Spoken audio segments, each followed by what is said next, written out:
They say love can blind you, that sometimes when you want something too badly, you stop seeing the truth even when it is staring right at you.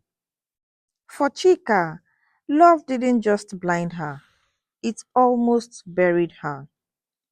This is the story of how one young woman, desperate for affection and success, walked straight into the trap of a man who wasn't just a fraud, but a predator with a ritual target, and sadly, that target was her.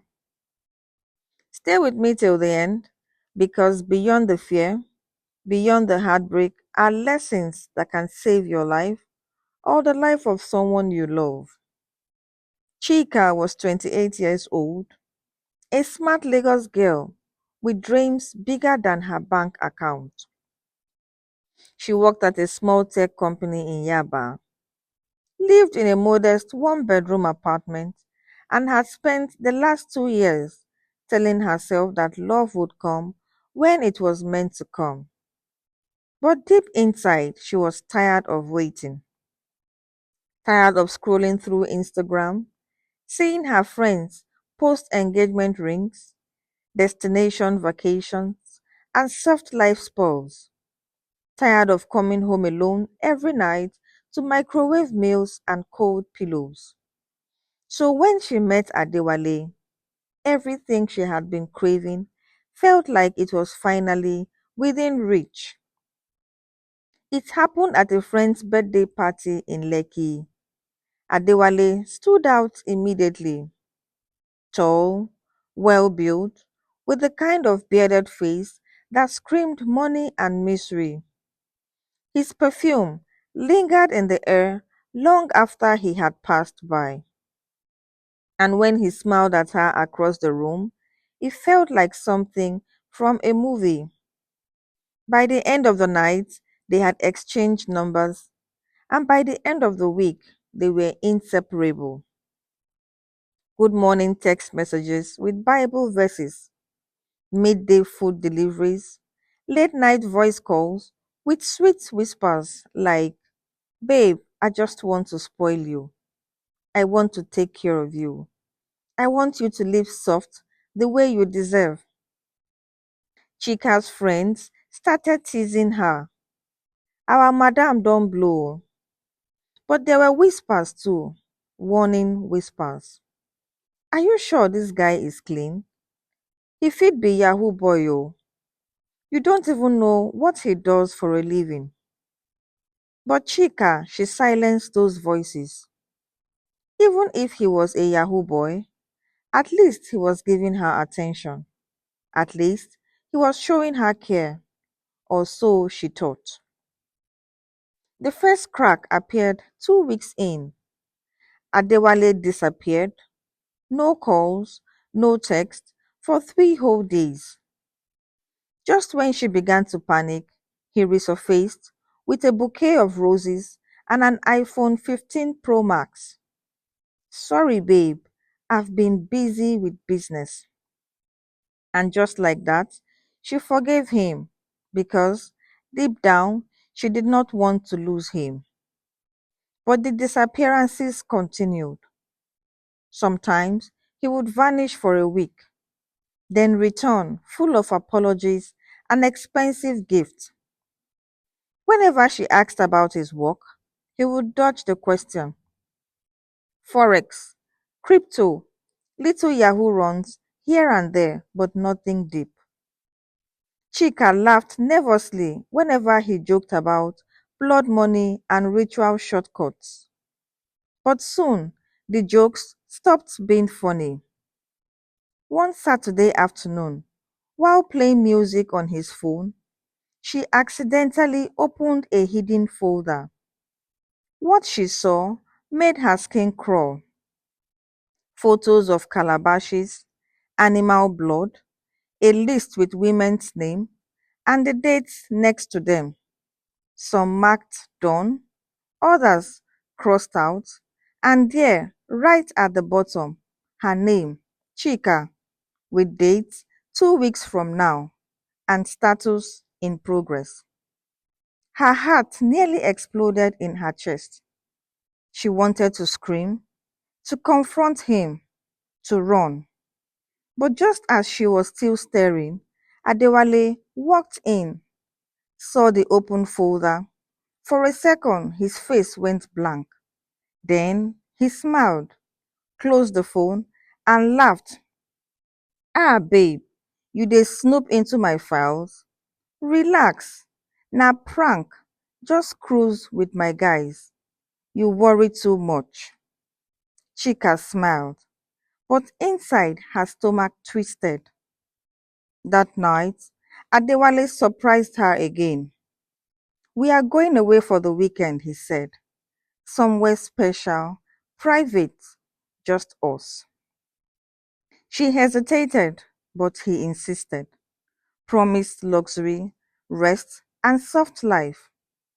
And by Friday, they were on the road, heading far out of Lagos towards Ekpe. As they drove further, the houses disappeared. The road became narrow, dusty, lined with thick trees. Her chest tightened, but she kept quiet. When they arrived finally, the compound was huge, fenced with iron gates that locked automatically behind them. Inside, wooden carvings stared at her from the walls, red clothes hung from the ceilings, calabashes filled with strange liquid sat in every corner. The air smelled like burnt hair and dried blood. Her room, no windows, just one wooden door and a heavy metal latch from the outside. Her heart dropped. But when she asked where they were, Adewale smiled again. Relax, babe. This is where kings are made. That night, Chika barely slept. At around 2 a.m., she heard drumming, chanting voices, men laughing outside her door. Her skin crawled. Slowly, barefoot and shaking, she tiptoed to the tiny hole in the doorframe and peeked outside. What she saw froze her blood. Adewale and three other men dressed in red wrappers, circling a shallow grave, pouring what looked like animal blood into the pit, holding up her photograph, her face inside a calabash with candles burning all around it. Her heart slammed against her chest. In that moment, she knew if she did not leave by sunrise, she would be gone. She grabbed her bag, her phone still dead, her backup phone missing, her shoes gone. But survival doesn't wait for comfort.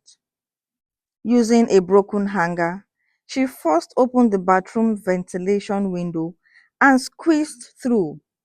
Barefoot, bleeding, she ran through the bush, branches slicing her skin, thorns cutting her feet. Behind her, she heard them screaming, her name echoing through the night. Chika! But she did not stop. She ran until she hit the main road, and just as she collapsed on the roadside, a farmer in a battered pickup truck stopped. No questions, just helped her in and drove. By dawn, Chika was back in Lagos, alive but broken. For weeks, she couldn't sleep without lights on. She jumped at every sound. Her appetite disappeared, her smile gone. The police, they could not help. They asked for money she did not have to open a case file. Adewale vanished, gone like smoke. She blocked his number, deleted his photos, but the nightmares stayed. It took months, but slowly. She rebuilt her life, returned to work, started freelancing, took on small tech gigs. For every little naira she earned, she felt pride. Real, clean earned money, the kind that didn't come with blood or fear. And now, let us pause for the lessons Chika learned. Lessons that can save you too. Lesson number one: patience is everything. Good things come slow. There is no shortcut to genuine success. What comes fast can destroy faster. Lesson number two: there is dignity in labor, no matter how small.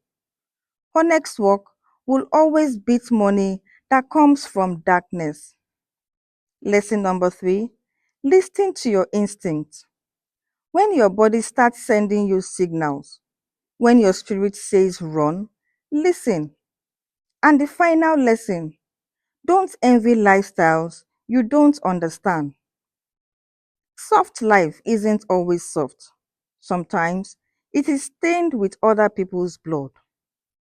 If you have stayed with me this far, if this story opened your eyes, please hit that subscribe button right now. Share this story. You might just save someone who is walking blind into danger. Until the next whisper, stay awake, stay listening. This is Whispers of Uche.